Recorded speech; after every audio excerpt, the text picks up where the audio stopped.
Hi everyone, in today's video we will see how to find the Rinnai Tankless water heater reset button, location and reset guide.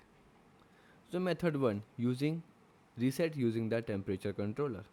So close all hot water tap, press the on off button. The controller display should go to blank. Wait approximately 30 seconds and press on or off again and open a hot water tap and check whether the heater operates normally. Method 2, reset by disconnecting the power. If the controller is blank or unresponsive, power cycle the unit and indoor models and plug the power cord, wait 30 seconds and reconnect it. Next, outdoor model. Use the electrical disconnector. Disconnect switch installer installed near the heater and switch it off for 30 seconds and then turn it back on. Next, circuit breaker. Turn off the breaker marked for the water heater and wait 30 seconds and switch it back on. Method 3, clearing the SS service reminder.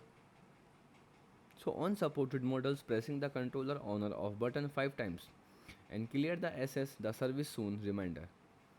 This shortcut is specifically for the service reminder. It is not a general factory reset. The reminder means the heater may require flushing or servicing.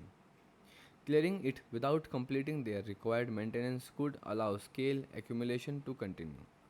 Rinnai officially manually confirmed this 5 press procedure for the SS indicator. Next, do not attempt an internal A and B reset.